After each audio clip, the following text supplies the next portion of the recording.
en ce 12 septembre, où là il y a une petite réunion du comité de jumelage pour préparer un grand événement qu'on a déjà annoncé sur Radio Libre Périgord du 11 octobre 2025 avec Stéphane Bost.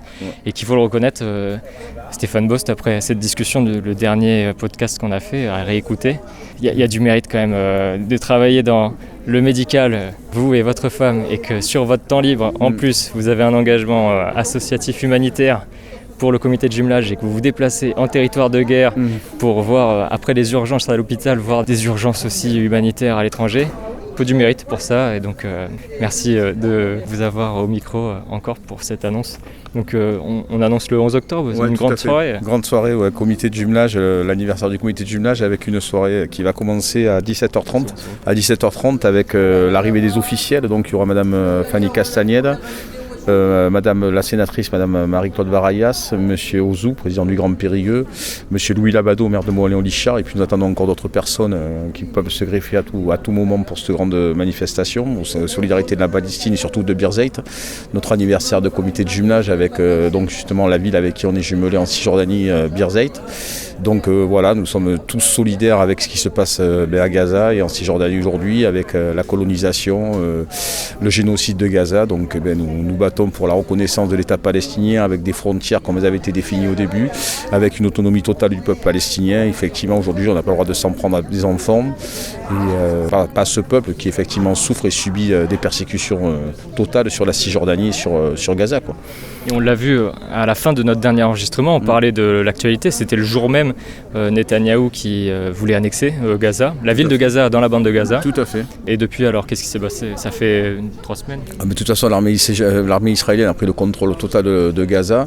La Cisjordanie est quasiment, le but c'est d'occuper quasiment entièrement la Cisjordanie avec Motrich et Ben Gvir, les militaires d'extrême droite palestiniens. On n'arrivera jamais à une situation de paix avec des gens comme ça.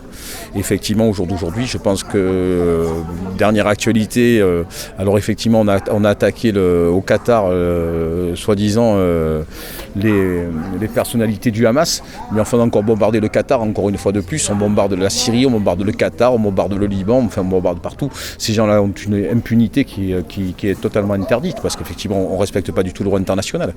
À partir du moment où on bombarde partout, on ne se fixe aucune limite sous l'impunité totale des Américains qui les soutiennent derrière. Donc au jour d'aujourd'hui il va falloir vite trouver des solutions et arrêter cet échelonnement de gravité dans la région.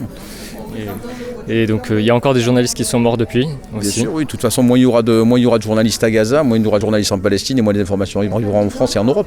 Donc effectivement, l'intérêt aujourd'hui, c'est justement d'exterminer tout ce qui est journaliste à l'intérieur de la Palestine pour effectivement que les informations ne sortent pas. Comme ça, on fait ce qu'on veut, on continue à affamer les gens, à les persécuter, à les tuer. Et effectivement, aujourd'hui, c'est ce qu'on disait, affamer un peuple, c'est un génocide, qu'on le veuille ou non, c'est intolérable. Alors après, on peut parler de Hamas, tout le monde n'est pas Hamas. Le peuple palestinien, comme quand il y a eu la guerre en France, tout le monde ne faisait pas partie de la résistance, tout le monde ne faisait pas partie... voilà, chaque personne est différente et aujourd'hui, on subit, les gens subissent le 7 octobre. Et comme on a toujours dit, on a condamné le 7 octobre, mais est-ce que ce peuple méritait de voir ce qui s'est passé ? Non. Aujourd'hui, je pense qu'on en est arrivé à un stade de non-retour. Et on ne peut pas attendre qu'il y ait des actions de l'État. Il y aura peut-être une reconnaissance de Macron, on en avait aussi parlé à l'ancien enregistrement. Oui, mais M. Macron, c'est toujours 2 pas en arrière, 10 pas en avant. Et effectivement, M. Macron, c'est jamais réellement sa position réelle, quoi. C'est toujours pareil, c'est toujours des promesses de refaire. Mais en contrepartie, voilà, le souci, c'est qu'on ne sait jamais les décisions qui vont être prises. On le voit d'ailleurs au niveau gouvernemental, on le voit à beaucoup de niveaux. C'est pas quelqu'un de crédible au jour d'aujourd'hui, ni internationalement. Donc effectivement, on voit l'Espagne qui a quand même monté au créneau, qui a interdit la vente d'armes, qui a interdit des exportations avec Israël, qui a interdit le survol de son ciel des militaires d'extrême droite israéliens. Voilà, l'Espagne a pris des mesures concrètes, mais nous, on n'est pas en capacité de le faire aujourd'hui. Donc je pense Mais pour montrer qu'il y a quand même un avis des citoyens qui est contre les actions du gouvernement, pour ne pas attendre 2027, parce que ça sera déjà peut-être trop tard pour la bande de Gaza, comment faire ? Est-ce qu'il faut adhérer à une association ? Est-ce qu'il y a des pétitions ? Oui, on peut faire des pétitions. Il fait qu'aujourd'hui aussi, le fait de descendre dans la rue, alors comme disent les gens, souvent critiquent le fait de rester chez soi, si sur un canapé, ne changerait non plus à la solution. Manifeste son mécontentement. Et effectivement, au jour d'aujourd'hui, c'est la Palestine, mais demain, ça peut être autre chose. Et donner au comité de jumelage aussi. Et donner au comité de jumelage et venir participer, parce qu'effectivement, ce peuple a besoin aussi de reconnaissance, et la reconnaissance, elle se passe aussi par nos rassemblements à nous, pour faire voir que ce peuple n'est pas tout seul au jour d'aujourd'hui. Alors, comme disent les gens, à petit niveau, on ne change rien, mais effectivement, plus on sera nombreux à se manifester, et plus effectivement, la communauté internationale verra que les gens se manifestent manifestent. Et plus les pays aussi se manifesteront par leur mécontentement par rapport à l'attitude israélienne, et plus ça le fera. Et c'est vrai qu'il faut se rassembler au niveau local, national, international, il faut se bouger, quoi. Parce qu'il est toujours facile de critiquer les gens qui font quelque chose, mais les gens qui ne font rien sont complices de ce qui se passe aussi, quoi. Peut-être qu'on pourrait y arriver, en tout cas c'est un espoir, il faut garder espoir. Et nous, j'espère que le 11, les gens viendront parce qu'effectivement on a quand même une super soirée à faire à but en plus humanitaire. On va passer une journée d'échange, de discussion avec des gens qui ont envie justement d'échanger sur le plan humanitaire, sur le plan fraternel, liberté, ce qu'on ne voit plus au jour d'aujourd'hui. Et effectivement on peut critiquer ce qu'on veut, on peut nous traiter d'utopistes, mais effectivement c'est un plaisir de pouvoir échanger toute une journée sur justement ce contexte géopolitique qui est hyper complexe, quoi. Et avec des gens qui s'intéressent pas en premier lieu à leur intérêt personnel, mais à l'intérêt aussi des autres. Et aujourd'hui, les gens sont nombrilistes.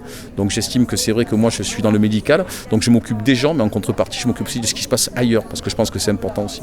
Et on peut toujours être concerné un jour par ce qui se passe ailleurs. Et en plus, avec des invités qui seront aussi avec des mairies qui sont en jumelage, et donc avant les municipales, ça peut aussi donner des idées. Bien sûr, c'est justement le but, c'est qu'effectivement, les gens qu'on mobilise des gens pour la Palestine, et qu'effectivement des maires s'évertuent à faire des comités de jumelage pour qu'effectivement on soit plus en Dordogne. Et puis sans parler forcément des comités de jumelage, mais quand il y aura des manifestations, que les maires montent au créneau, comme on le fait à Boulazac, comme notre maire Fanny Castagnède ou M. Ozou manifestent leur intérêt pour la Palestine, pour ce qui se passe en Palestine, et qu'effectivement on peut avoir un intérêt local et un intérêt international, l'un n'empêche pas l'autre. Et effectivement, c'est comme on dit souvent, dans ses convictions, on peut faire passer l'intérêt local, mais on peut faire aussi passer ses convictions personnelles aussi par rapport à ce qu'on pense et par rapport à ce qu'on a envie de dire. Effectivement, l'un n'empêche pas l'autre. À partir du moment où la coble est noble et juste, il n'y a pas de problématique, quoi. Et on peut être un très bon élu, un très bon maire, parce qu'on s'occupe de sa localité, mais on peut aussi se pencher sur la question internationale et se manifester sur des choses qui ne paraissent pas humaines. Et voilà. Alors, donc vous avez la date le 11 octobre à 17h30. J'espère qu'on sera nombreux. Il y a possibilité, par contre, je vous le dis, le flyer est disponible partout. Au studio 53, on peut réserver le billet pour 5 € par rapport à la conférence et pour l'honneur de Gaza. Et ensuite, direct à l'Agora, juste à côté. Et directement après la salle polyvalente de l'Agora pour une grande soirée musicale avec déjà un pot d'honneur à 8h30. Et après la soirée, donc avec repas fait par les réfugiés palestiniens, donc avec le groupe Al-Ashqa qui va nous mettre un peu d'ambiance pour la soirée, avec une boutique palestinienne pour vendre des produits aussi à but caritatif pour nos amis palestiniens. Donc j'espère que vous viendrez nombreux parce qu'effectivement on n'est pas là pour nous, on est là pour la Palestine. Voilà. Merci Stéphane Bost. C'est gentil, merci à vous.